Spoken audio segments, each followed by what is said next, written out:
یکی از رفقا میگفت حسن خطرناک حسن و اگر روزی جایی یه خانمی رو دیدی که دهنش رو بیش از حد اندازه باز کرده اینقدر که قیافش خیلی وحشتناک به نظر میرسه، نترس، خوف نکن، اون با تو کاری نداره، اون داره ریمیل میزنه. تو از کجا در ادامه میگفتم اما حسن اگر روزی ول نمی‌کنی نه؟ بابا یه ریمیلی زده حالا میگفت من شکست عشقی که هیچ، اگه خودتم بکشی گریه نمی کنم، ریمیل خریدم 150,000 تومان میشه رو میبرم و میگفت اما حسن اگر روزی جایی آقایی رو دیدی که سینه رو سپر کرده داده جلو، زبونش رو از بیخ دهنش داده بیرون و با افق دور خیره شده اون داره زیبش رو میکشه.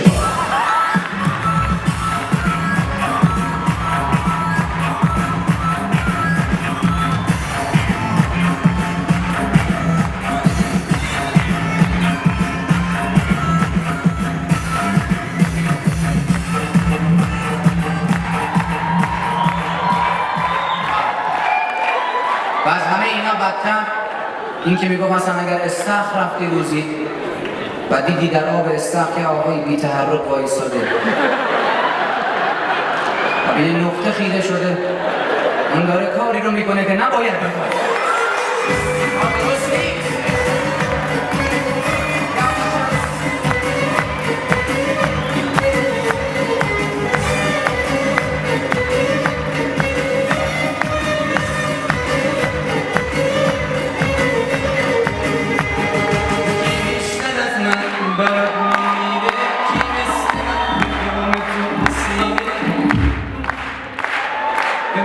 لشباز آهنگ هم نباشه دیگه دست یه سوال به عقیده شما در عصر کنونی ما دخترها بهترن یا پسرها؟ سن دخترها نسبت به پسرها خب شنیدن خب خوبی اصلا تا سوپرستار سال 90 من سیاه لشکر فیلم سمن دخترها نسبت به پسرها انسان‌های بسیار قانعی هستند، چون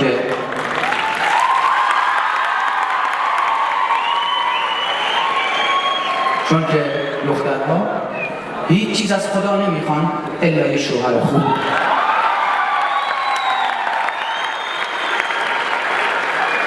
اما به محضی که اون رو به دست میارن دیگه همه چی میخوان از اون بدبخت.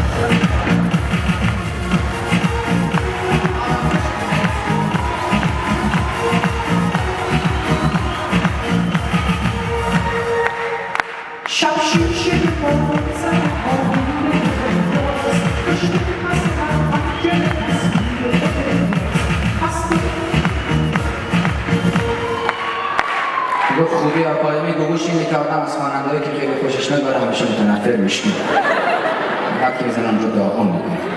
یک مادر 20 سال از عمر خودش رو میذاره و تلاش میکنه یک پسر بچه رو تبدیل به یه مرد میکنه. اون وقت یه دختری از راه میرسه در عرض 20 دقیقه خرش میکنه.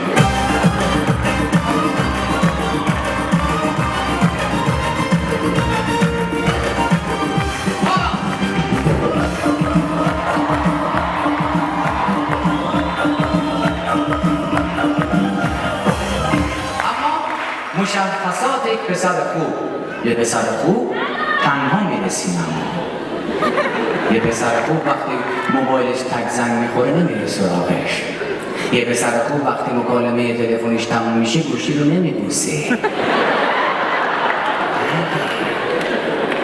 یه پسر خوب زرد زود شارژ نمیفرسته. دقت کردید شارژ نیم از سوپری میخواد، خود سوپری خریده 4700 به ما میده 5500 شارژ میکنه 4900 داره کلا. اون وقت خود ایرانسل میده شارژ 5 تومانی.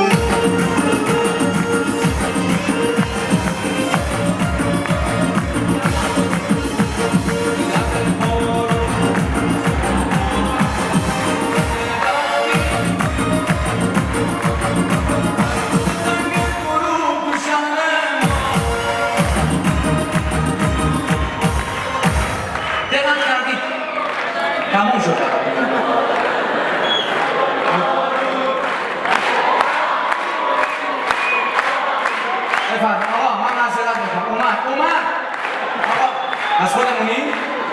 اهل رفیه ای نه؟ بسیار نه دقت کردین هر چی پسر مشنگ قسمت دختره قشنگ پسر دنبال دختره رو افتاده بود یه 10-20 دقیقه هم که میرفت دختره یهو عصبانیشو برگشت گفت که چی میخوای؟ خجالت نمیکشی دنبال من راه افتادی؟ پسره گفت یعنی برگردم؟ گفت نه فقط پرسیدم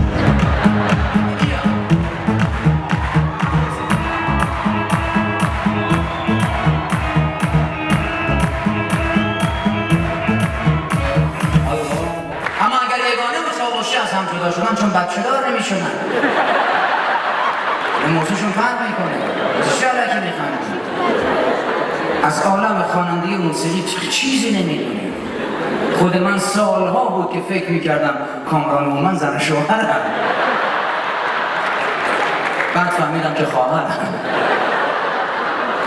اما چاوشی صدای چاوشی با همه خواننده فرق میکنه صداش خسته است خراش داره انگار صبح ناشتا میخونه شامدون اما دارم میبندم با یه ازدگونه از دل خوشیام من یه آهنگی ازش گوش میکردم چند سال قبل موقعی که این آهنگ رو پلی کردم فکر کردم راز بقا میخوام ببینم به خاطر اون افکتایی که اولش گذاشته بود باور کنیم شما میدونه صدای رعد و برق و طوفان و بارون یهو وسطش این از کجا اومد شروع کردن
اشاره کردم همین الان به من از آقای خانم تذکر بدم.